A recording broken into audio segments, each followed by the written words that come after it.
Assalamualaikum warahmatullahi wabarakatuh. Selamat datang di Cerita Nashwa. Semoga sobat dalam keadaan sehat, dimudahkan rezekinya dan dimudahkan segala urusannya di dunia dan di akhirat.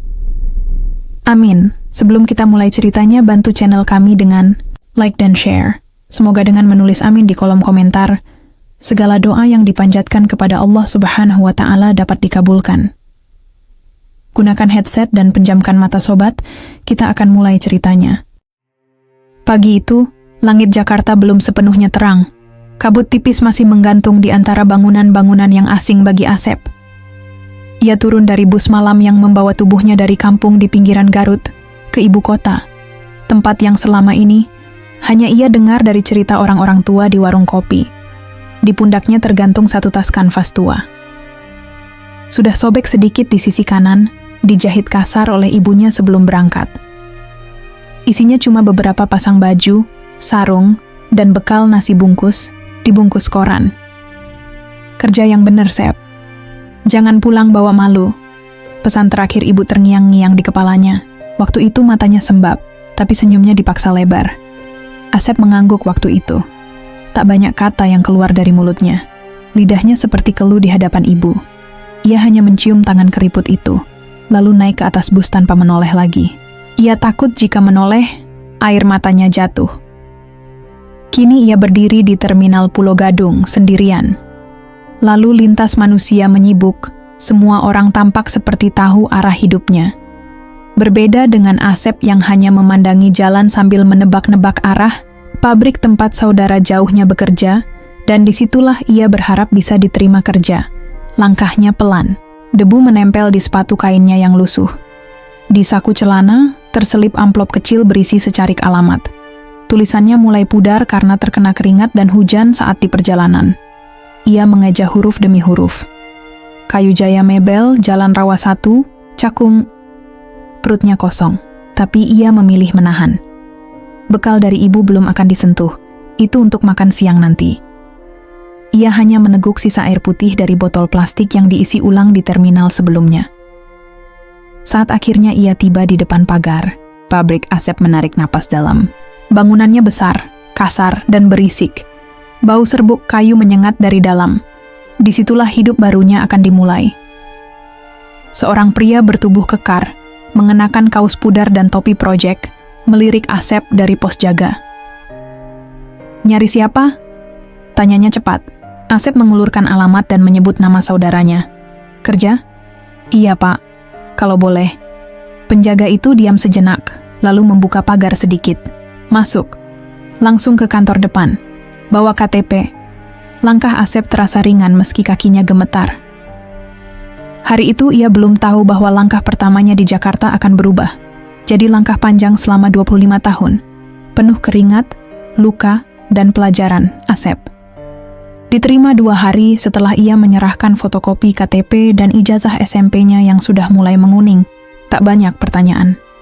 Manajer produksi hanya meliriknya sekali, lalu menandai daftar di kertas. Masuk bagian angkut. Mulai besok, jam 6 pagi. Malam itu Asep tidur di lantai rumah kontrakan sepupunya.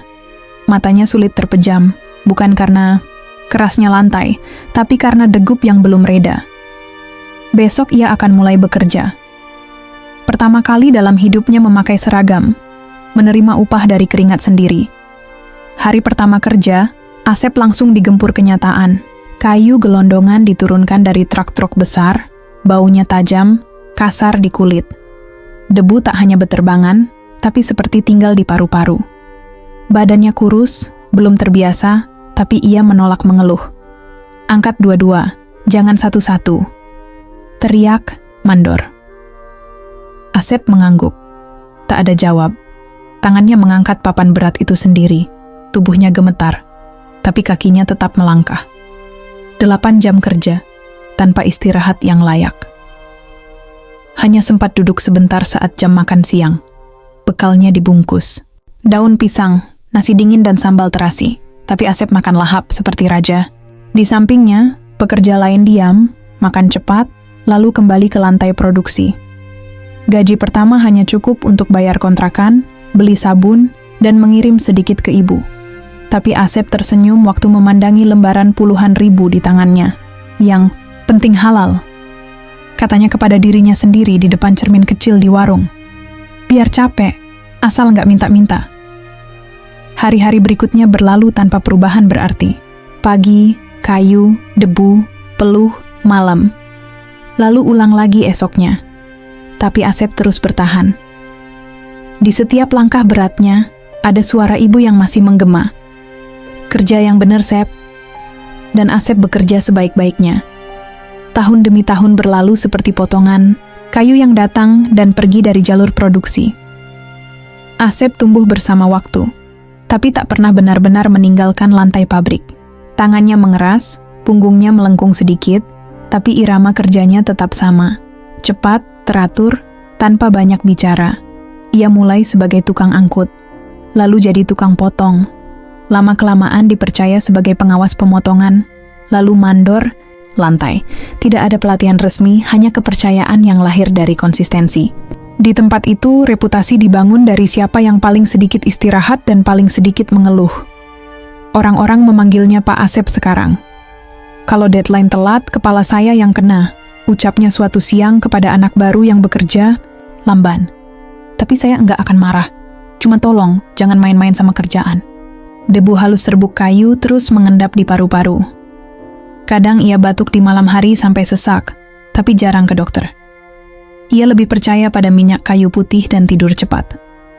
Kalau kita rewel, siapa yang bayarin? Katanya pada istrinya saat diminta periksa. Badan ini masih bisa dipaksa. Seperempat abad, Asep berdiri di titik yang sama. Lantai produksi itu seperti rumah kedua. Ia tahu suara mesin mana yang sedang rusak. Ia tahu bau kayu jati dari bau kayu pinus hanya dari satu helaan napas. Ia tahu siapa yang bolos kerja, siapa yang diam-diam tidur di gudang. Pabrik itu tak pernah benar-benar sepi. Mesin selalu berdengung, dan Asep selalu jadi bagian dari dengung itu. Suatu malam, saat anaknya bertanya, "Pak, kenapa Bapak enggak pindah kerja yang enakan?" Asep menjawab pelan, "Karena di sini Bapak bisa dipercaya. Itu cukup. Ia tidak pernah berharap lebih." Bagian 4. Tak pernah ambil cuti. Selama 25 tahun, nama Asep hampir tak pernah tercantum dalam daftar cuti. Bahkan saat pekerja lain memanfaatkan hari kejepit untuk pulang kampung atau beristirahat, Asep tetap datang paling pagi, pulang paling akhir. "Pak Asep enggak pulang kampung?" tanya seorang karyawan muda saat libur lebaran. "Mesin enggak libur," jawabnya sambil menyapu serbuk kayu di lantai. "Lagian, di rumah juga panas." Tapi semua orang tahu, itu hanya alasan. Kebenarannya, ia memilih bertahan di pabrik karena khawatir pekerjaan tak selesai. Asep takut mengecewakan atasan. Ia merasa harus terus ada, agar semuanya berjalan. Bahkan, ketika istrinya melahirkan anak pertama di rumah sakit umum, Asep tetap berangkat kerja. Ia hanya menengok sejenak sebelum subuh, menggenggam tangan sang istri yang lemah, lalu buru-buru pergi. "Maaf ya, Mah. Bapak harus ke pabrik," katanya. Istrinya mengangguk, tak ada air mata. Ia sudah terbiasa. "Nanti sore Bapak bawa bubur ayam, ya?" Asep menambahkan dengan senyum kecil. Di pabrik, tak ada yang tahu istrinya sedang di rumah sakit. Tak ada cerita, tak ada permintaan izin. Ia mengangkut lemari separuh, jadi seperti biasa, mencatat stok bahan baku seperti biasa, dan mencatat lembur karyawan seperti biasa. "Kenapa enggak ambil cuti, Sep?" tanya mandor atasannya. Asep hanya mengangkat bahu. "Rezeki datang lewat disiplin, Pak. Saya percaya itu." Baginya, ketidakhadiran adalah bentuk dosa. Ia percaya mesin tak bisa berhenti hanya karena hidupnya sedang sibuk.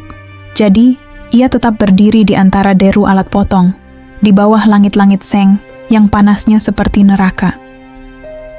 Sampai hari ini, ia belum pernah benar-benar libur. Bahkan tubuhnya pun seakan enggan istirahat.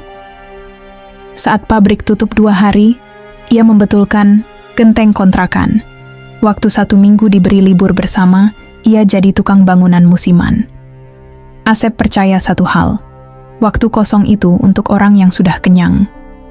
Waktu terus berjalan, tapi bagi Asep, dunia seolah diam di tempat. Setiap pagi, ia masih melintasi gang sempit menuju jalan besar, mengenakan jaket lusuh dan helm yang talinya sudah putus. Kontrakan tempat ia tinggal sejak tahun kelima di Jakarta masih sama. Satu petak berukuran 304 meter, dindingnya tipis, catnya mengelupas. Sudah belasan tahun gentengnya bocor setiap hujan deras, dan tetap belum sempat diperbaiki. Kontrakan orang tua juga udah kayak rumah sendiri. Katanya suatu malam pada anak sulungnya yang baru pulang dari kerja sambilan. Motor. Bebek tahun lama masih menjadi andalannya. Terkadang dipakai istri ke pasar, sering dipakai anak ke kampus, dan sisanya, kalau sedang kosong, baru dipakai Asep ke pabrik. Joknya sobek, spionnya hanya satu. Tapi setiap pagi, Asep menyekanya dengan lap kering, seolah merawat sesuatu yang jauh lebih mahal dari harganya. Anaknya pernah bilang, "Pak, ganti motor yuk, kredit juga bisa." Asep hanya tersenyum kecil. Kalau semua dicicil, tidur kapan tenang? Usia menua, uban tumbuh tanpa permisi. Tapi bagi Asep, cermin bukan tempat untuk mencari tanda-tanda perubahan. Ia tahu tubuhnya sudah melemah. Kadang, kakinya kesemutan saat berdiri terlalu lama, dan matanya mulai kabur saat membaca angka di nota produksi. Tapi semua itu tidak dianggapnya penting. Yang lebih penting, pabrik tetap jalan, dapur tetap mengepul. Dunia Asep hanya berputar dari rumah ke pabrik, lalu kembali ke rumah. Tidak ada kafe, tidak ada jalan-jalan ke mall. Libur akhir pekan dihabiskan mencuci baju, menyapu halaman kontrakan, dan membetulkan lampu-lampu rusak. Teman-teman lamanya banyak yang sudah kembali ke kampung, atau beralih kerja. Ada yang jadi sopir, ada yang buka warung. Tapi Asep bertahan. Kalau sudah nyaman sama ritme hidup, buat apa pindah? Katanya sambil membetulkan paku gantungan baju di dinding yang rapuh. Dunia kecilnya memang tak berubah, tapi ia tak pernah menganggap itu sebagai kegagalan. Bagi Asep, bertahan adalah kemenangan. Jam dinding menunjukkan pukul 11 malam ketika pintu kontrakan berderit pelan. Asep masuk perlahan, bahunya lunglai, kaosnya basah oleh keringat dan debu yang tak sempat mengering. Lampu ruang utama sudah dimatikan, hanya cahaya temaram dari dapur yang masih menyala. Di tikar depan TV, dua anaknya tertidur. Buku-buku pelajaran masih terbuka, pulpen menggantung di tangan. Asep berdiri diam sejenak, menatap wajah mereka. Hatinya sesak, bukan karena lelah, tapi karena cinta yang menumpuk terlalu lama. Ia duduk perlahan di dekat mereka, merapikan kertas, menyelimuti tubuh kecil yang menggigil. Lalu ia bicara, bukan untuk didengar mereka malam itu, tapi agar alam semesta tahu. Bapak cuma minta kalian sekolah tinggi, biar nggak kayak bapak. Suaranya hampir pecah. Kalimat itu keluar seperti doa yang ditahan terlalu lama. Kalau bapak jatuh, kalian jangan jatuh bareng. Kalian harus bisa lari. Dulu, Asep sempat ingin sekolah lanjut, tapi ekonomi rumahnya tak memberi ruang. Ia masuk pabrik di usia 19, dan sejak itu tak pernah berpindah. Tapi anak-anaknya lain, harus lain. Itu satu-satunya alasan kenapa ia masih kuat berdiri di bawah mesin yang berisik, masih sanggup lembur sampai larut, dan masih menolak cuti meski badannya mulai goyah. Setiap rupiah yang ia tabung, bukan untuk jalan-jalan atau ganti motor. Semuanya ditumpuk demi SPP, demi seragam baru, demi uang transport, demi buku les. Anaknya pernah bilang, "Pak, aku bisa kerja sambilan, bantu-bantu bayar kuliah." Asep geleng pelan. "Kalau kamu kerja, siapa yang sekolah? Kerja itu urusan bapak." Di dunia yang keras dan sempit itu, harapan Asep hanya dua. Anak-anaknya lulus, dan hidup mereka lebih tenang dari dirinya. Ia tak ingin banyak. Ia tak perlu dikenang sebagai pahlawan. Cukup dikenal sebagai ayah yang tidak menyerah. Setiap malam, seperti malam itu, Asep mengulang kata yang sama, dalam hati atau dengan suara pelan. "Kalian harus lebih tinggi dari bapak." Lebih tinggi. Awalnya hanya kabar di televisi. Ada virus dari negeri jauh, menyebar cepat, bikin orang-orang panik. Asep menonton sambil makan malam, Sambalnya tak lagi terasa pedas.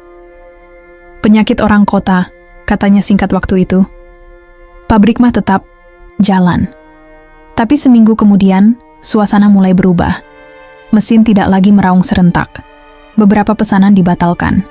Truk pengangkut mulai jarang datang. Satu persatu rekan kerjanya diminta libur bergilir. Jam kerja dipangkas. Lembur ditiadakan. Untuk pertama kalinya dalam hidup, Asep pulang sebelum matahari tenggelam. Ia duduk di beranda kontrakan, bingung.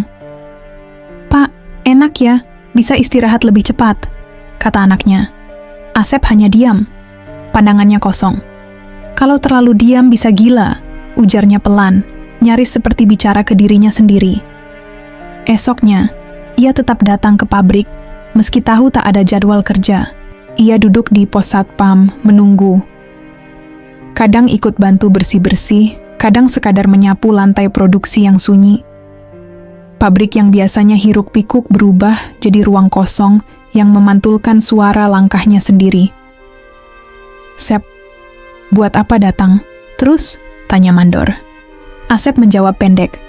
"Kalau saya berhenti datang, saya takut berhenti waras." Ia mulai sering cemas. Tidurnya tidak nyenyak. Dalam kepala, angka-angka kebutuhan bulanan berseliweran. Cicilan motor, uang kuliah, sembako, gas, beras, listrik. Tapi ia tetap berusaha tegak. Ia masih menyapu, masih mengelap mesin, masih menyapa siapapun yang lewat. Ia menolak tumbang, walau dunia seperti sedang roboh pelan-pelan. "Bukan saya nggak takut, Pak," katanya sekali waktu pada mandor. Tapi takut nggak punya kerjaan itu lebih ngeri dari sakit. Di tengah sunyi panjang, Asep bertahan dengan rutinitas kecil. Berangkat pagi, pulang sore, walau tak ada gaji tambahan. Ia tak bisa duduk diam. Tak tahu caranya. Karena di benaknya, diam berarti menyerah. Dan Asep belum mau kalah. Pagi itu, Asep datang seperti biasa. Langit masih gelap, lampu pabrik belum menyala sepenuhnya. Ia melewati gerbang, menyapa satpam yang kini tampak lebih lesu dari biasanya. "Sep, nanti ada rapat," kata satpam yang setia sambil menyeka keringat di dahi. Asep mengangguk meski ia tak tahu rapat tentang apa. Sudah beberapa minggu pabrik terasa sepi. Rapat sudah jarang, jam kerja terus dipotong. Tapi apalagi yang bisa ia lakukan selain bekerja dan menunggu? Tidak ada pilihan selain terus bertahan. Hari itu, rapat berlangsung singkat. Tidak ada penjelasan, panjang seperti biasanya. Hanya supervisor yang berdiri di depan, memegang secarik kertas yang sepertinya sudah dibaca oleh banyak orang. "Mulai bulan ini, gaji dipotong 10%, katanya tanpa ekspresi. "Perusahaan sedang dalam keadaan sulit. Mohon dimengerti." Asep menundukkan kepala. Tidak ada kata maaf, tidak ada alasan yang bisa memuaskan rasa hati.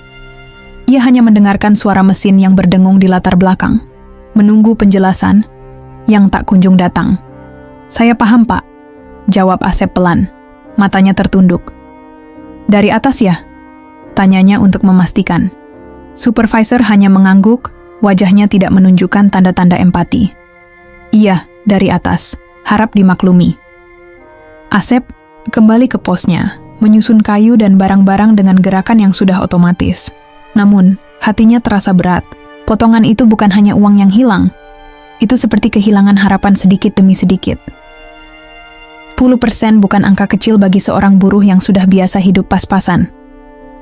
Ia tidak bertanya lebih lanjut. Tidak merasa perlu. Cukup sekali itu, dan ia tahu, tanya pun tak akan memberi jawaban yang lebih baik. Di tengah kesunyian, Asep kembali bekerja. Tidak ada protes. Tidak ada suara keras dari bibirnya. Cukup terima dan jalani seperti biasa. Tapi di dalam hatinya, mulai muncul keraguan. Seberapa lama lagi ia bisa bertahan dengan potongan demi potongan? Bukan hanya pada gaji, tapi pada impian yang seakan perlahan terkikis.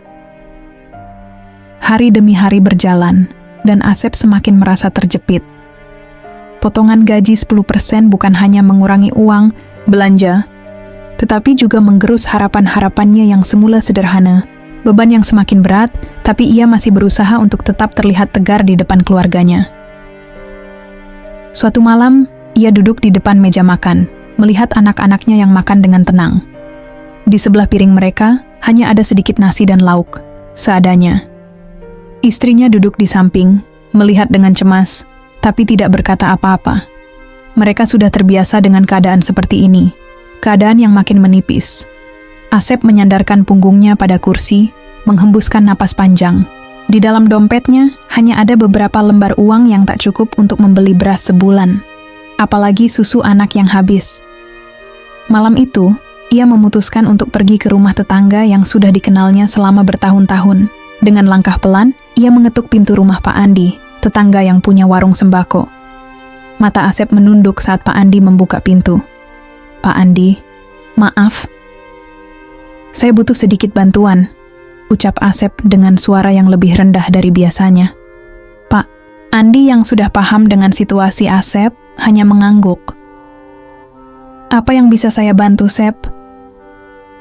"Ada uang buat beli beras dan susu anak.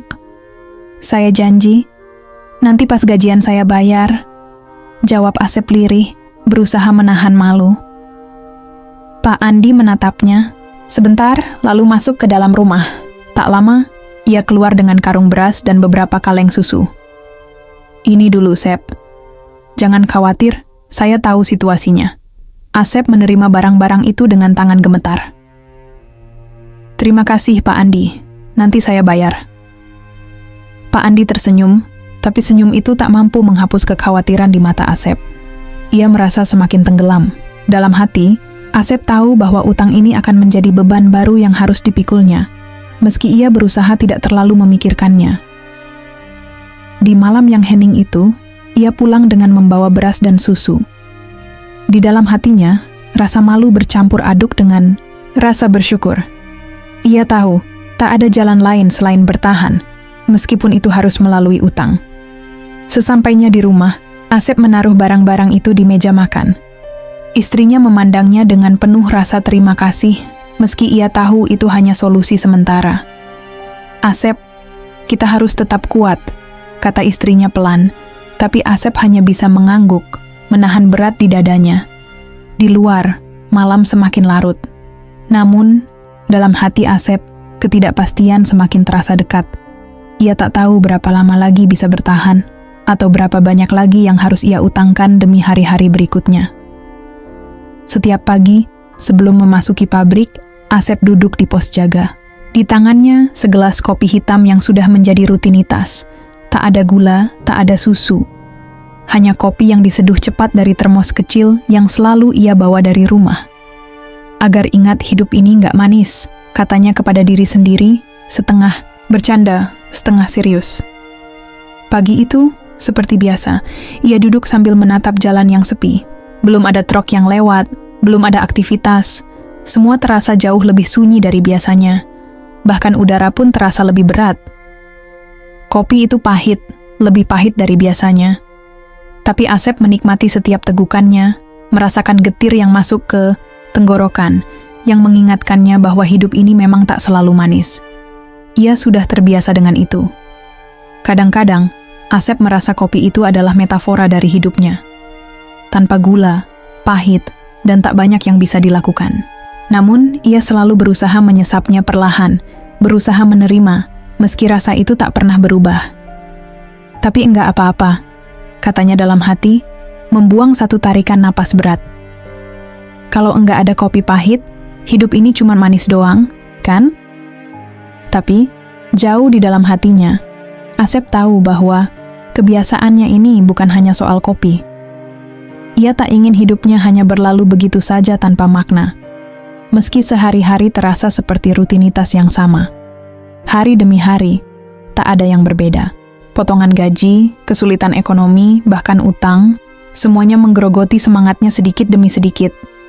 Namun, ia masih berdiri di sana, dengan segelas kopi pahit, menunggu waktu untuk memulai hari. Sampai suatu hari, saat ia selesai meminum kopi, ada yang berbeda. Tiba-tiba, suara langkah kaki berat terdengar mendekat. Seorang supervisor datang dan berhenti di depannya. Wajahnya tegang, ekspresinya serius. Asep menatapnya. "Ada apa, Pak?" Supervisor hanya tersenyum tipis, tapi senyum itu tak membuat hati Asep lega. "Sep, kita perlu bicara. Ada keputusan dari manajemen." Asep merasakan ketegangan di dalam dadanya. Ia berdiri perlahan, meninggalkan pos jaga dan mengikuti supervisor itu masuk ke ruang manajer. Langkahnya terasa lebih berat dari biasanya. Di luar, kopi pahit yang ia tinggal di meja pos jaga tetap diam. Tak ada yang mengaduknya, begitu juga dengan hidupnya. Setiap langkahnya membawa rasa pahit yang semakin terasa nyata. Pagi itu, Asep merasa ada yang berbeda. Seperti ada yang mengganjal di udara, meskipun tidak ada suara atau kejadian yang jelas. Suasana di pabrik terasa lebih hening dari biasanya, lebih sepi. Biasanya pagi di pabrik dipenuhi dengan suara mesin yang menggeram, langkah kaki para buruh yang cepat, dan percakapan ringan antar pekerja. Namun kali ini, yang terdengar hanya bisik-bisik. Sejumlah pekerja saling menatap, kemudian cepat-cepat berpaling, seolah sedang menghindari sesuatu. Asep merasa gelisah. Ia berdiri di dekat mesin, menyeka keringat yang mulai muncul meski udara pagi belum panas. Tapi kali ini, ada perasaan tak nyaman yang merayap di tubuhnya. Ada semacam ketegangan yang membuatnya terjaga, meski tubuhnya hampir lelah karena kerja keras selama bertahun-tahun. Kenapa ya? Kenapa semuanya terasa aneh? Pikirnya dalam hati, sambil melangkah perlahan menuju ruang istirahat. Beberapa orang yang biasanya menyapanya hanya memberikan senyum canggung. Tak ada obrolan seperti biasa. Tak ada suara tawa. Ia berhenti sejenak di pintu ruang istirahat. Beberapa rekan kerja yang biasanya duduk santai, kini duduk dengan wajah cemas. Ada sesuatu yang terjadi, tapi tak ada yang mengatakannya langsung. Bahkan supervisor pun terlihat lebih serius, lebih banyak diam, seolah-olah sedang menunggu sesuatu. Asep mendekati salah satu rekan kerjanya yang sedang duduk sendiri di pojokan, merokok dengan mata yang kosong. "Ada apa, Tono?" tanya Asep, mencoba mencari tahu. Tono menatapnya sebentar, kemudian menarik napas panjang. "Dengar-dengar, Sep, bakal ada pemecatan, banyak yang bakal kena." Suaranya rendah, seakan takut ada yang mendengarnya. Tapi ya, nggak ada yang tahu pasti. Asep terdiam sejenak. Pemecatan? Itu kata yang tidak ingin ia dengar. Ia tahu betul betapa rapuhnya posisi mereka sebagai buruh. Ketidakpastian itu selalu ada, menunggu di setiap sudut. Tapi kali ini, rasanya lebih nyata. Ia melangkah kembali ke tempat kerjanya, mencoba untuk tetap fokus pada pekerjaan. Tapi pikirannya tak bisa lepas dari kata-kata Tono. Ada yang tidak beres. Suasana di pabrik semakin sunyi. Mesin-mesin yang biasanya bising, terasa hening. Beberapa buruh tampak berbicara dengan cepat, tapi tak ada yang bisa Asep dengar dengan jelas. Tiba-tiba, suasana yang biasa terasa seperti rumah, kini berubah jadi tempat yang penuh ketidakpastian. Ini bukan cuma soal gaji lagi, pikir Asep. Ini soal kelangsungan hidup. Masih bisa kerja atau tidak? Sepanjang pagi itu, Asep mencoba mengabaikan perasaan gelisah yang terus menggerogotinya. Tapi semakin ia bekerja, semakin terasa bahwa pabrik ini dan hidupnya berada di ujung jurang yang tak tampak. Pagi itu, suasana di pabrik semakin mencekam. Meski mesin terus beroperasi, Asep merasakan adanya sesuatu yang hilang. Satu persatu, teman-temannya kembali bekerja dengan wajah muram, seakan enggan melanjutkan rutinitas yang sudah berlangsung bertahun-tahun. Tiba-tiba, seorang staf HRD muncul di pintu dekat ruang produksi. Suaranya terdengar keras di tengah kesunyian, yang menekan. "Asep, ke kantor sekarang," katanya, tanpa senyum atau nada ramah. Asep menatapnya sejenak. Tidak ada senyum atau kehangatan seperti biasanya. Ada sesuatu yang tak biasa dengan cara staf itu berbicara. Asep mengangguk pelan, meskipun hatinya sudah mulai menduga apa yang akan terjadi. Langkahnya terasa berat, seperti setiap inci langkah menuju kantor HRD, itu semakin mempertebal kegelisahannya. Selama bertahun-tahun, Asep tak pernah sekalipun dipanggil ke kantor HRD.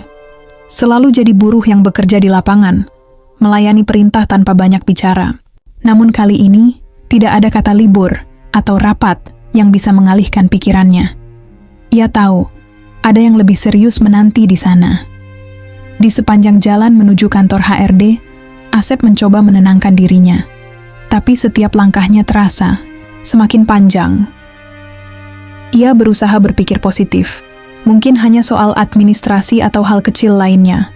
Namun, jantungnya berdebar kencang, semakin dekat ke ruang yang sudah dikenal, tetapi selalu ia hindari.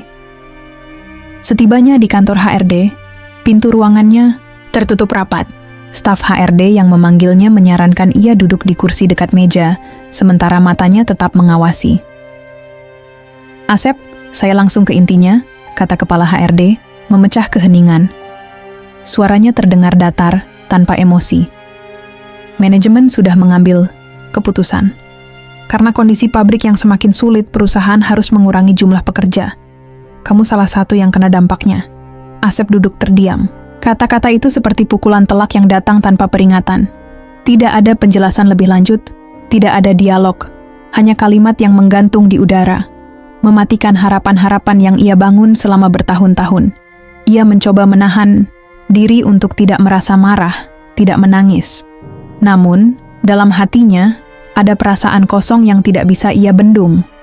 Pemecatan? Asep tak pernah membayangkan bahwa ini akan terjadi padanya. Setelah 25 tahun bekerja tanpa henti, mengorbankan segalanya demi pekerjaan ini. Jadi, saya dipecat, Pak. Tanyanya, suaranya parau.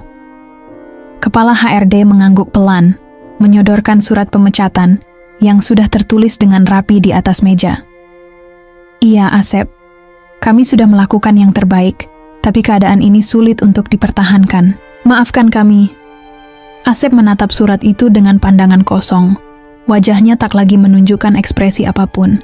Ia merasa seluruh dunia seolah runtuh dalam sekejap.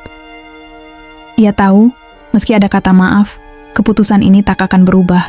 Tidak ada ruang untuk bernegosiasi. Tidak ada alasan yang bisa mengubah nasibnya saat itu. Dengan tangan gemetar, Asep menerima surat itu. Ia tak berkata apa-apa lagi. Tidak ada protes. Hanya sepi yang mengisi ruangan itu. Sementara di luar, suara mesin pabrik tetap berderak keras, seolah tidak peduli. Ruangan itu terasa semakin sempit. Asep duduk diam, matanya terfokus pada amplop coklat yang tergeletak di atas meja. Amplop itu tampak biasa, tetapi beban yang terkandung di dalamnya begitu berat. Tanpa berkata banyak, kepala HRD menyodorkan amplop itu ke arah Asep. "Ini keputusan manajemen. Efisiensi," kata HRD dengan nada yang datar, seakan kata-kata itu hanya sebuah prosedur rutin yang harus diucapkan. Tak ada perasaan, tak ada penyesalan. Asep menatap amplop itu lama. Seketika, dunia seakan berhenti berputar. Semua kenangan, pengorbanan, dan kerja kerasnya selama 25 tahun terasa lenyap dalam sekejap. Semua yang ia anggap sebagai fondasi hidupnya, kini tercermin dalam amplop coklat itu. "Sudah diputuskan?" tanya Asep dengan suara yang bahkan dirinya sendiri merasa asing. Tanyanya begitu tenang, padahal dalam hatinya ia merasa dunia sedang menghilang. "Sudah," jawab HRD singkat, seperti sudah tak ada lagi yang perlu dibahas. Asep merasa ada yang menghilang dalam dirinya, entah itu harapan, semangat, atau bahkan kemarahan. Semuanya larut begitu saja. Ia hanya bisa menatap amplop itu dalam diam. Selesai. Itu yang terakhir kali ia dengar. Tidak ada kata-kata penghiburan, tidak ada penjelasan lebih lanjut. Semuanya sudah selesai. Asep tidak tahu harus berkata apa. Tidak tahu harus melakukan apa. Amplop itu yang kini menjadi simbol dari perjalanan hidupnya yang panjang dan penuh pengorbanan. Selama bertahun-tahun, ia menahan letih, menekan segala perasaan, agar bisa terus berdiri di tengah kerasnya dunia ini. Tapi hari itu, amplop itu, seperti menghapus semuanya. Tangan Asep gemetar saat ia mengambil amplop itu. Begitu ringan, seperti tak ada bobotnya sama sekali. Meski isi di dalamnya adalah seluruh hidupnya yang sudah terbangun selama ini. "Terima kasih, Pak." Hanya itu yang keluar dari mulut Asep. ucapan yang terasa kosong dan tak berarti. Ia tak ingin memperpanjang percakapan ini. Apalagi yang bisa dibicarakan? Keputusan sudah diambil. Ia bangkit, memegang amplop itu erat-erat di tangan. Langkahnya terasa lebih berat dari sebelumnya, semakin jauh dari ruang HRD, semakin dekat dengan kenyataan yang tak terduga. Di luar, suara mesin pabrik yang semula familiar kini terdengar asing. Hari itu, pabrik yang dulu terasa seperti rumah, kini justru menekan dadanya lebih dalam. Ia melangkah keluar dari kantor HRD dengan hati yang hampa, tanpa tahu apa yang akan terjadi selanjutnya. Asep melangkah keluar dari kantor HRD dengan amplop coklat itu masih tergenggam erat di tangannya. Di luar, pabrik yang selama 25 tahun menjadi rumahnya, tempat ia menumpahkan keringat dan tenaga, kini terasa begitu asing. Suara mesin, yang dulu begitu akrab, seolah-olah menjauh darinya. Semua terasa hampa, sepi, tanpa makna. Tak ada pelukan, tak ada kata-kata perpisahan. Hanya langkah kaki Asep yang terasa berat, seiring dengan pintu kantor HRD yang terbuka lebar di belakangnya. Pintu itu bukan hanya menandakan keluar dari ruangan, tetapi juga keluar dari segalanya yang telah ia bangun selama bertahun-tahun. Satu amplop, itulah yang ia terima setelah 25 tahun bekerja. Begitu saja, pikirnya, merasa seluruh kehidupannya di pabrik ini seperti dihargai dengan selembar kertas yang mudah terlupakan. Tak ada kalimat terima kasih, tak ada sedikit pun apresiasi. Hanya kepergian yang sunyi dan tak ada yang menggenggam tangannya untuk mengucapkan selamat tinggal. Selama bertahun-tahun, Asep mengira bahwa loyalitasnya akan dihargai. Ia bekerja dengan sepenuh hati, mengorbankan waktu dan tenaga demi pabrik itu. Namun semua itu berakhir begitu saja, tanpa ada yang menggugah perasaan, tanpa kalimat perpisahan yang hangat, tanpa sedikit pun ucapan terima kasih yang menyentuh. Asep menatap jalan panjang yang membentang di depan pabrik. Semua kenangan itu mulai bergulung dalam pikirannya. Mengangkat kayu berat, menghitung potongan, berdebat dengan rekan kerja, hingga pulang larut malam dengan tubuh yang letih, semua terasa seperti memori yang semakin pudar. Semua itu seolah-olah tak berarti lagi. Apa yang harus kulakukan sekarang? Pikir Asep, menatap amplop di tangannya. Dunia seakan terhenti sejenak. Apa yang ia peroleh setelah bertahun-tahun kerja keras? Sebuah amplop yang mengakhiri segalanya. Jika ada penghargaan, tidak ada yang menyadari pengorbanannya. Ia merasa seperti dilepas begitu saja, seperti sampah yang tak lagi berguna. Di luar, di jalan yang sepi, Asep berjalan tanpa tujuan, menuntun langkah yang terasa begitu berat. Kaki-kakinya melangkah ke depan, tetapi hatinya tertahan di belakang. Tiba-tiba ia merasa seluruh tubuhnya lelah, lebih lelah daripada sebelumnya. Bukan hanya karena fisiknya, tetapi juga karena jiwa yang terasa hampa. Pabrik itu yang dulu menjadi tempatnya menggantungkan harapan, kini hanya tinggal kenangan. Begitu mudahnya semuanya berakhir, tanpa ada yang berusaha membuatnya merasa dihargai. Hanya amplop coklat dan pintu yang terbuka lebar menuju masa depan yang tak pasti. Asep melangkah perlahan menuju gerbang pabrik. Langkahnya semakin terasa berat. Setiap inci tanah yang ia tapaki seolah menahan beban hidup yang baru saja jatuh di pundaknya. Amplop coklat itu masih tergenggam erat di tangan kanannya, seolah menjadi satu-satunya benda yang menghubungkannya dengan masa lalu yang kini terasa jauh dan asing. Sinar matahari yang masuk dari sela-sela pepohonan di luar pabrik terasa begitu menyilaukan matanya. Ia menatap ke arah langit biru yang membentang luas, namun tak ada secercah kebahagiaan yang muncul di dalam dirinya. Hanya keheningan yang menyesakkan dada dan kepedihan yang sulit dijelaskan. Ternyata lebih silau di luar, gumamnya pelan, suara itu hampir tenggelam dalam bisu yang mencekam. Kata-katanya bukan sekadar merujuk pada matahari yang menyilaukan, tetapi juga pada kenyataan bahwa dunia di luar pabrik itu jauh lebih keras daripada yang ia bayangkan. Selama ini Asep terbiasa hidup dalam rutinitas yang tak pernah berubah. Pabrik adalah dunia yang ia kenal dengan baik. Meskipun keras, meskipun penuh tantangan, itu adalah dunianya. Ada kejelasan, ada harapan meski sekadar harapan kecil yang selalu digenggamnya. Namun sekarang, Dengan langkah yang berat itu, Asep merasa seperti terlempar ke dalam kekosongan yang tak menentu. Gerbang pabrik semakin dekat. Di depannya, jalan raya tampak ramai, kendaraan lalu lalang tanpa henti.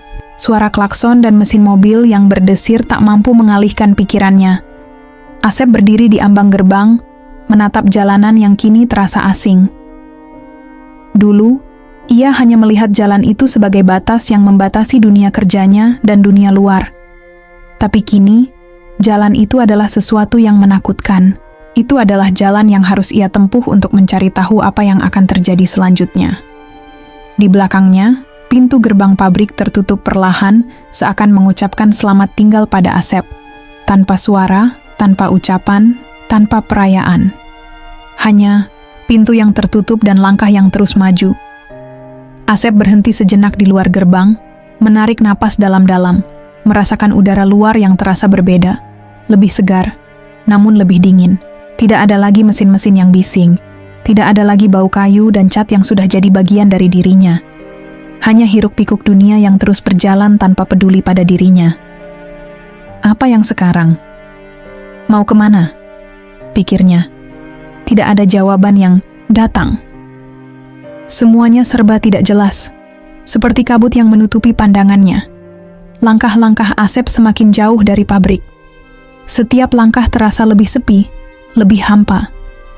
Ia tahu, dunia luar tidak akan memberinya kemudahan. Semua yang ia miliki kini adalah amplop yang ada di tangannya, dan kenangan tentang sebuah pekerjaan yang selama ini ia pertahankan dengan sepenuh hati. Setibanya di rumah, Asep melangkah pelan masuk ke dalam ruang tamu yang sempit. Di dalam rumah itu, hanya ada dirinya dan kesunyian yang semakin menekan. Tanpa kata, ia meletakkan helm kerjanya di pojok dekat pintu, di tempat yang biasa ia simpan setiap malam setelah pulang dari pabrik. Helm itu, yang selama ini menemani setiap perjalanan pulang pergi ke pabrik, kini terasa seperti benda asing. Seperti sesuatu yang tidak lagi memiliki makna, tetapi tetap dipertahankan karena kebiasaan. Sepatunya masih kotor, masih penuh debu, dan tanah yang menempel dari perjalanan panjangnya hari itu. Asep menatap sepatu itu sejenak, tak berniat untuk membersihkannya. Ia tahu, sepatunya itu sudah tak akan digunakan lagi. Namun, ada sesuatu yang menghalanginya untuk melakukan hal yang wajar, mencuci sepatu yang kotor. Seolah, dengan membiarkan sepatu itu tetap kotor, ia masih menunggu esok hari, seolah masih ada hari untuk bekerja, untuk melanjutkan rutinitas yang sudah begitu ia kenal. Asep duduk di sudut ruang tamu yang sederhana, matanya kosong menatap sepatu itu. Bagaimana mungkin sesuatu yang telah menjadi bagian dari hidupnya selama 25 tahun bisa berakhir hanya seperti ini? Tidak ada peringatan, tidak ada tanda-tanda. Semua berakhir dengan sebuah amplop coklat dan kalimat yang begitu singkat, efisiensi. Ia menghela napas berat. Di luar, suara kendaraan masih terdengar, dan jalanan yang selalu sibuk kini terasa semakin jauh. Seperti dunia yang terus bergerak tanpa mempedulikan siapa yang tertinggal. Sepatu itu tetap tergeletak di sudut, dan helm itu tetap ada di pojok. Seolah mereka menunggu untuk digunakan kembali, seolah Asep masih bisa pergi ke pabrik esok pagi, menjalani rutinitas yang sama. Namun kenyataannya tidak akan pernah sama lagi. Keputusan itu sudah diambil, dan meskipun Asep tidak ingin menerima, ia tahu bahwa hari-hari yang penuh dengan keringat dan jerih payah, itu tak akan kembali. Asep menatap langit-langit rumahnya, mencoba mengumpulkan pikirannya. Namun, kepalanya terasa berat. Semua yang ia anggap pasti kini berubah menjadi ketidakpastian yang besar. Di luar sana, dunia menantinya, tetapi Asep tidak tahu harus mulai dari mana. Apa yang harus dilakukan setelah 25 tahun menghabiskan hidupnya di pabrik itu. Tetapi untuk sekarang, ia hanya duduk di sana, memandang sepatu dan helm yang tak lagi terpakai. Hati Asep penuh dengan kebingungan, namun ada satu hal yang pasti. Dunia ini sudah berubah, dan ia harus menemukan cara untuk bertahan. Meskipun saat ini, ia merasa tak tahu harus mulai dari mana. Saat Asep duduk di ruang tamu, matanya kosong menatap keluar jendela, berusaha mengusir perasaan cemas dan bingung yang terus menggerogoti dirinya. Tiba-tiba, suara anak bungsunya memecah kesunyian. "Pak, Bapak libur ya?" Tanya anaknya dengan suara ceria, berjalan menuju Asep yang duduk terdiam di sudut ruangan. Asep menoleh, dan untuk sejenak, dunia terasa seperti berhenti berputar. Mata anak bungsunya yang penuh rasa ingin tahu memandangnya, seperti mencoba mencari penjelasan atas perubahan yang tiba-tiba terjadi. Asep hanya bisa mengangguk, tanpa mampu mengeluarkan kata-kata. Libur? Pikirnya, seolah kata itu tidak lagi tepat menggambarkan apa yang sedang ia alami. Tidak ada kebahagiaan dalam kata libur itu, hanya kekosongan yang tak terkatakan. Sudah hampir seharian Asep duduk di rumah, tetapi pikirannya masih berputar di sekeliling pekerjaan yang ia tinggalkan. Pekerjaan yang tidak hanya menghidupi dirinya, tetapi juga keluarganya. Sekarang semua itu terasa begitu jauh. Anaknya memandangnya dengan rasa penasaran. Usianya yang masih belia tidak cukup untuk memahami seluruh beban yang tengah Asep rasakan. Namun, di matanya, ada kesan bahwa ia mulai merasakan ketidakberesan. Perubahan di wajah bapaknya, di sikapnya, bahkan di keheningan yang mengisi rumah, itu Asep hanya bisa menghela napas panjang. Bagaimana mungkin ia menjelaskan pada anaknya bahwa ia baru saja kehilangan pekerjaan setelah 25 tahun mengabdikan hidupnya?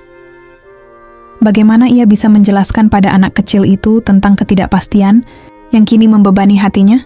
"Iya, sayang," jawab Asep dengan suara pelan, mencoba memberi senyum yang setengah tulus, setengah paksa. "Bapak libur, tapi mungkin besok bisa kerja lagi." Namun, ia tahu bahwa kata-kata itu hanyalah sebuah penghiburan bagi dirinya sendiri. Ia tak tahu apakah besok benar-benar bisa bekerja lagi. Semua terasa begitu kabur, dan untuk pertama kalinya dalam hidupnya, Asep merasa tak punya arah. Anaknya hanya mengangguk, meskipun Asep tahu bahwa di balik tatapan polos itu, ada pertanyaan yang belum terjawab. Anak itu pasti merasakan perubahan, meskipun ia belum bisa mengungkapkan apa yang dirasakannya. Asep menatap anaknya, mencoba menyembunyikan kegelisahan yang membuncah di dadanya. "Bapak akan tetap berusaha," pikirnya dalam hati, meski ia tidak tahu bagaimana. Namun untuk saat ini, hanya ada keheningan yang mengisi ruang antara mereka berdua. Keheningan yang membebani Asep dengan pertanyaan-pertanyaan tentang masa depan, tentang keluarga, dan tentang bagaimana ia akan menghadapinya. Anaknya kembali, berlari kecil menuju kamar, meninggalkan Asep yang masih duduk dengan hati yang penuh keraguan. Kini, setiap tatapan mata anaknya semakin menyadarkannya bahwa hidup tidak hanya tentang apa yang ia alami sendiri, tetapi juga tentang apa yang akan ia ajarkan kepada generasi berikutnya. Dan itu, jauh lebih berat dari apapun yang pernah ia bayangkan. Malam itu, Asep terbangun dengan keringat dingin yang membasahi dahinya. Jam di dinding menunjukkan pukul 2 pagi, tetapi matanya terbuka lebar, seperti terjaga dari mimpi buruk. Ia duduk di tempat tidurnya, masih dengan napas yang tercekat dan hati yang berdegup cepat. Dalam kepalanya, suara mesin potong kayu itu masih terngiang jelas. Suara berderak dari gergaji yang menembus kayu keras. Suara mesin yang menggerung menggema di pabrik yang telah menjadi bagian dari hidupnya selama bertahun-tahun. Gergaji, potongan, angkut. Pikir Asep, tangannya bergerak-gerak, seperti sedang memindahkan barang-barang berat. Refleks. Rasanya seperti ia masih berada di pabrik, di lantai produksi yang penuh debu dan suara keras, melakukan rutinitas yang sudah ia jalani sepanjang hidupnya. Ia menatap sekeliling kamar yang gelap dan tiba-tiba merasa terasing dari semua yang ada di sekitarnya. Tempat tidur ini, rumah yang sederhana ini, terasa begitu jauh dari kenyamanannya yang dulu ia rasakan di tengah pabrik. Rutinitas, meskipun melelahkan, memberikan Asep sesuatu yang bisa ia pegang. Kepastian. Tetapi kini, malam-malam yang sepi ini justru membawa rasa cemas yang lebih dalam, karena tak ada lagi suara mesin yang bisa ia andalkan untuk mengukur waktu dan usaha. Suara mesin itu, yang dulu menjadi teman seharian, kini hanya sebuah kenangan yang menggema di telinganya. Kenapa suara itu masih ada? Pikir Asep, merasa gelisah. Ia berbaring kembali, menutup matanya, tetapi bayangan-bayangan dari pabrik itu terus menghantui pikirannya. Suara mesin yang sudah tidak ada lagi. Tangan yang bergerak otomatis mengerjakan sesuatu yang sudah begitu biasa. Semuanya terasa seperti bagian dari dirinya yang kini hilang begitu saja. Tangan Asep memijat pelipisnya, berusaha menenangkan diri, tetapi tubuhnya tak bisa beristirahat. Begitu lama ia terbiasa dengan jam kerja yang padat, dengan suara dan aktivitas yang tiada henti, sehingga kini, tanpa itu semua, Asep merasa kosong. Terasa sulit untuk bisa tidur nyenyak, seolah tubuhnya tidak mengerti bahwa semuanya telah berubah. Apa yang harus kulakukan sekarang? Pikirnya, terjaga dalam kebingungan. Meskipun ia sudah berada di rumah, jauh dari pabrik, suara dan gerakan, itu terus mengikuti, seperti bayangan yang tak bisa ia hindari. Begitu dalamnya pengaruh pekerjaan itu dalam hidupnya, seakan setiap detik yang ia jalani di sana meninggalkan jejak yang tak mudah hilang. Tak lama setelah itu, Asep tertidur kembali, tetapi tidurnya kali ini gelisah. Dalam mimpinya, ia kembali berada di pabrik, memindahkan kayu dan mengoperasikan mesin. Semua itu seperti rutinitas yang tak pernah selesai. Ia bangun pagi dengan tubuh yang lelah, meskipun semalam ia sudah tidur.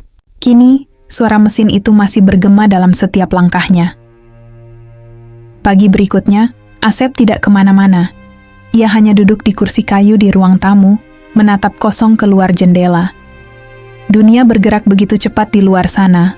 Orang-orang berangkat, bekerja, kendaraan berlalu lalang, dan anak-anak berlari menuju sekolah. Semua itu berlanjut, tetapi Asep tetap di tempatnya, terperangkap dalam kesunyian yang mengganggu. Tidak ada suara mesin, tidak ada tanggung jawab, tidak ada waktu untuk dipenuhi. Hanya ada keheningan yang membungkusnya, semakin menekan dan menyesakkan.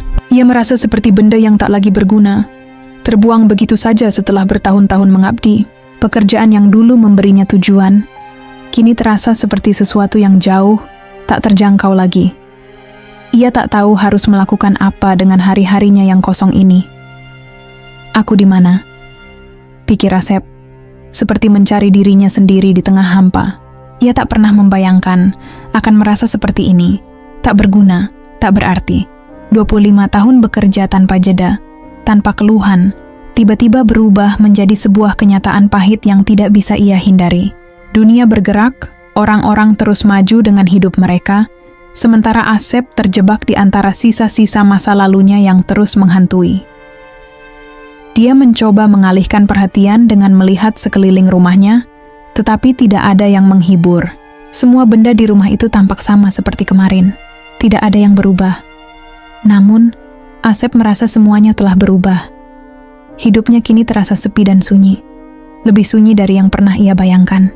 Bahkan ketika ada anak-anaknya di rumah, semuanya terasa kosong. Mereka tidak tahu bagaimana harus bersikap. Mereka tidak tahu apa yang harus dikatakan, karena tak ada kata-kata yang bisa mengungkapkan apa yang Asep rasakan. Seperti pekerja yang dibuang, Asep merasa tak punya tempat lagi di dunia yang terus berputar ini. Ia merasa terpinggirkan, tak lagi dihargai, meskipun selama ini ia telah memberikan begitu banyak waktu dan tenaga untuk perusahaan itu. Apa artinya semua yang telah kulakukan? Pikirnya dengan getir. Ia tak bisa lagi melihat masa depan dengan jelas. Tidak ada rencana, tidak ada tujuan yang terlihat. Hanya ada kebingungan yang menguasai pikirannya, seperti sebuah labirin yang tidak bisa ia keluar. Bahkan rutinitas kecil yang dulu menenangkan kini terasa seperti beban yang hilang. Asep hanya duduk diam tak tahu harus apa. Dunia di luar berlanjut, tetapi dirinya tetap terhenti di titik itu, seperti terjebak dalam ruang kosong, di antara masa lalu dan ketidakpastian masa depan. Hari-hari terus berlalu, tetapi Asep masih belum tahu apa yang harus ia lakukan. Pagi berganti sore, dan malam datang lagi, membawa keheningan yang sama. Asep tidak punya pekerjaan baru, tidak ada tempat yang menunggu untuk disinggahi. Ia hanya tinggal di rumah, melihat anak-anaknya berangkat sekolah, lalu kembali ke ruang tamu yang sepi. Hidupnya terasa tanpa arah, tanpa tujuan yang jelas. Semua yang ia tahu, semua yang ia banggakan, kini terasa kosong. Asep merasakan hampa yang lebih dalam daripada yang pernah ia rasakan sebelumnya. Ia tidak punya peta untuk hidupnya. Lagi, tidak ada lagi mesin yang harus ia operasikan. Tidak ada lagi barang yang harus ia angkut. Semua rutinitas itu telah pergi, meninggalkan ruang kosong yang sulit untuk diisi. Namun, di balik semua kebingungan dan kesepian itu, Asep tahu satu hal yang pasti, dan itu adalah prinsip hidup yang telah ia pegang selama ini. "Saya kerja jujur," katanya pelan, saat duduk di kursi yang sama, di tempat yang sama, dengan pandangan kosong keluar jendela. Tapi kejujuran saya dibungkam amplop. Amplop coklat yang dulu diberikannya di kantor HRD itu seperti menyimpan segalanya. Itu adalah pengakhiran yang tidak pernah ia bayangkan, akhir yang datang begitu cepat, begitu tanpa peringatan. Semua, kerja keras, dedikasi, dan kejujuran yang ia berikan selama ini seakan tidak berarti apa-apa lagi. Dalam amplop itu, segala yang Asep percayai tentang kerja keras dan ketulusan telah terkubur. Kejujuran, ternyata, tak cukup untuk mengubah nasibnya. Tak ada pelukan perpisahan, tak ada ucapan terima kasih. Hanya amplop yang dingin dan pintu yang terbuka lebar, menandai akhir dari perjalanan panjangnya di pabrik itu. Asep menghela napas, merasakan berat di dadanya. "Kemana aku harus pergi sekarang?" pikirnya, tetapi jawabannya tidak ada. Semua jalan terasa tertutup. Dunia yang dulu penuh dengan suara mesin dan hiruk-pikuk pekerjaan kini hanya meninggalkan keheningan yang semakin menekan. Namun, di tengah kegelapan itu, Asep merasa sedikit kelegaan. Mungkin, di suatu titik nanti, ia akan menemukan jalan baru. Mungkin sih ia akan bisa membangun sesuatu yang baru. Tapi untuk saat ini, ia hanya bisa duduk, menatap dunia yang terus berjalan tanpa dirinya di dalamnya, dan menerima kenyataan yang pahit ini. Asep tidak tahu apa yang akan datang, tapi satu hal yang ia yakin, selama ia hidup dengan kejujuran, tak ada yang bisa mengambil itu darinya. Kejujuran adalah hal terakhir yang masih ia miliki, meskipun dunia tak memberinya tempat lagi. Dan dengan itu, Asep menunggu, seperti menunggu hujan yang tak kunjung turun, mencari secercah harapan di tengah ketidakpastian yang menunggunya di luar sana.